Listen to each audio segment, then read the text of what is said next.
Hello friends, ഓണപരീക്ഷയും കഴിഞ്ഞ് വെക്കേഷനും കഴിഞ്ഞ് വീണ്ടും ക്ലാസ്സും തുടങ്ങി. ഇനി മുതൽ ഞാൻ അങ്ങോട്ട് പഠിച്ച് മറിക്കാൻ പോവാണ്. ക്രിസ്മസ് എക്സാമിന് എല്ലാത്തിനെയും ഞാൻ കാണിച്ചു തരാം എന്നൊക്കെ സ്വന്തം കുറെ പാഴ് വാഗ്ദാനങ്ങൾ കൊടുത്ത് വീണ്ടും വീണ്ടും ഉഴപ്പിലേക്ക് പോകുന്നവരാണോ നിങ്ങൾ? എന്നാൽ നിങ്ങൾ ഒന്ന് കേട്ടോ, നിങ്ങൾ സ്വയം തിരിച്ചറിയേണ്ട സമയം അതിക്രമിച്ചിരിക്കുന്നു.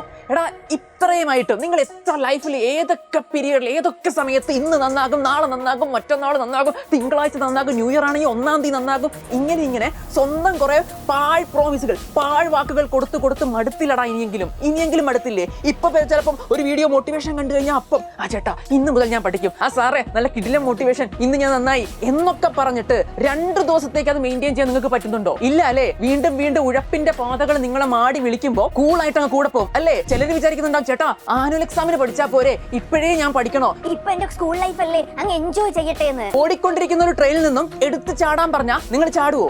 കാരണം എന്താ ചേട്ടാ, അതിനൊരു പർപ്പസ് ഇല്ല, ഞാൻ എന്തിനാ ചാടുന്നേ അല്ലേ? എന്നാൽ അതേ ട്രെയിനിൽ നിന്നും ഫ്രണ്ടിൽ നിന്നൊരു തീ ഇങ്ങനെ കത്തി വരുന്ന കണ്ട നിങ്ങൾ ഒരു കൂസലും ഇല്ലാതെ ചാടും. എന്തുകൊണ്ടാ? ചാടിയില്ലെങ്കിൽ തീയപ്പെടുന്നത് നിങ്ങൾക്കറിയാം, അതുകൊണ്ട് അല്ലേ? എന്നിട്ടും നിങ്ങളുടെ ബോർഡ് എക്സാം എന്ന് പറയുന്ന തീ പതിയെ കത്തി വരുമ്പോ ഇപ്പോഴേ ചാടിയാൽ നിങ്ങൾ രക്ഷപ്പെടും. അല്ലാതെ അവസാനം ഓക്കെ തീ വരട്ടെ, തീ അപ്പുറത്തെ പോകി എത്തട്ടെ എന്നിട്ട് ചാടാന്ന് വിചാരിച്ചിരുന്നാൽ ചിലപ്പോ നിങ്ങൾ ആ തീ പെട്ടുപോകും മക്കളെ. സോ ആ ഒരു ചിന്ത നിങ്ങൾക്ക് വേണ്ട. അതുപോലെ ചില ആൾക്കാരുണ്ടാകും, ഇപ്പൊ പഠിക്കുന്നവരൊക്കെ പഠിപ്പികളല്ലേ, നമുക്കിതൊന്നും വേണ്ട. എടാ, റിസൾട്ട് വരുന്ന ദിവസം നിങ്ങൾ എഴുതി വെച്ചോ, നിങ്ങളെക്കാൾ ഏറ്റവും കൂടുതൽ ഹാപ്പി ആയിട്ട് അടിച്ചു പൊളിക്കുന്നത് നിങ്ങൾ ഈ പറഞ്ഞ പഠിപ്പികളായിരിക്കും. അപ്പൊ അതുകൊണ്ട് നിങ്ങളൊരു പഠിപ്പിയാകണോ അതോ ഒരു ഫെയിലിയർ ആകണോ എന്ന് നിങ്ങൾ തന്നെ തീരുമാനിക്കുക. അതുകൊണ്ട് നിങ്ങളൊരു കളിക്കണ്ട ലൈഫിൽ, സ്കൂൾ ലൈഫിൽ മെമ്മറി വേണ്ടെന്നല്ല, പക്ഷേ അത് മാത്രമായി പോവരുത്. നിങ്ങളുടെ ലൈഫിന്റെ പർപ്പസ് മറന്ന് കളിക്കരുത്. നിങ്ങൾ ഇടയ്ക്ക് നിങ്ങളുടെ അച്ഛനും അമ്മയെ പറ്റിയൊക്കെ ഒന്ന് ചിന്തിക്കുക.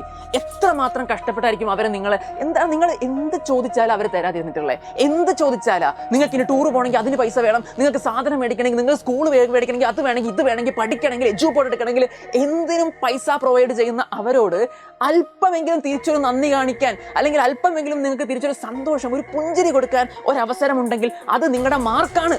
അത് നിങ്ങളുടെ മാർക്ക് മാത്രമാണ്. കാരണം അവരിപ്പോൾ നിങ്ങളിൽ നിന്ന് മറ്റൊന്നും എക്സ്പെക്ട് ചെയ്യുന്നില്ല.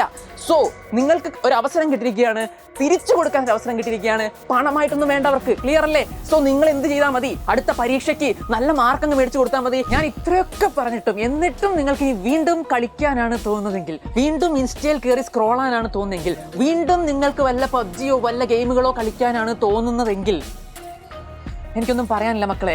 നിങ്ങൾ ജീവിക്കുന്ന മോട്ടിവേഷൻ നിങ്ങളുടെ മുമ്പിൽ തന്നെ ഉണ്ട്. നിങ്ങൾ ജസ്റ്റ് ഒന്ന് അടുക്കളയിലേക്ക് പോകും, നിങ്ങൾക്ക് നിങ്ങളുടെ അവിടെ അമ്മയോ ഉമ്മയോ ഒക്കെ കാണാൻ പറ്റും അല്ലേ? അവരെന്താ ചെയ്യുന്നേ നോക്ക്. നിങ്ങൾക്ക് നല്ലത് ഭക്ഷണം കഴിച്ചോട്ടെ, നല്ല ഫുഡ് കഴിച്ചോട്ടെ എൻ്റെ മക്കള് അല്ലേ? ഒരു വിഷമോ കെമിക്കലോ ഒന്നും വേണ്ട, പച്ചക്കറിയൊക്കെ നല്ല കഴുകി വൃത്തിയാക്കി അരിഞ്ഞരിഞ്ഞ് തരുന്നുണ്ടല്ലോടാ എല്ലാവർക്കും. എന്നിട്ട് നിങ്ങൾ അവരുടെ മുമ്പിൽ കൂടെ ചിരിച്ചുകൊണ്ട് അവരെ പറ്റിച്ചുകൊണ്ടിരിക്കാനാണ് ഇനിയെങ്കിലും ഭാവമെങ്കിൽ നിങ്ങൾ തുടർന്നോ.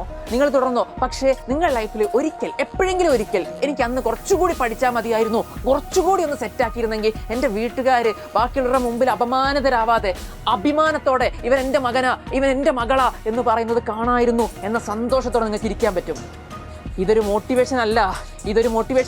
നിങ്ങൾക്കിത് മോട്ടിവേഷനായി തോന്നുന്നുണ്ടെങ്കിൽ നിങ്ങൾക്കത് 2 ദിവസമേ നിൽക്കത്തുള്ളൂ. പക്ഷെ നിങ്ങളുടെ ഉള്ളിൽ നിന്ന് ആ തീ വന്നു കഴിഞ്ഞാൽ ആ തീ അത് ജസ്റ്റ് ഒന്ന് ഊതുന്നേ ഞാനുള്ളൂ. അത് ആളിപ്പടർന്ന് കത്തിക്കഴിഞ്ഞാൽ നിങ്ങൾ എന്ത് ചെയ്യും? പിന്നെ അങ്ങ് അടിച്ച് കയറിക്കോളും. ഓക്കെ, ഇനി നിങ്ങൾക്കുള്ള അടുത്ത സ്റ്റഡി ചലഞ്ച്, അതുപോലെ നിങ്ങൾക്ക് ടൈം ടേബിൾ വേണമെങ്കിൽ അത് എന്തും പ്രൊവൈഡ് ചെയ്യാൻ ഞങ്ങൾ നിങ്ങളുടെ കൂടെ ഉണ്ടാകും. സോ എന്ത് ചെയ്യുക? നിങ്ങൾ മുന്നോട്ട് അടിച്ചു പൊളിച്ച് പഠിക്കുക ഇനിയെങ്കിലും. Okay, by.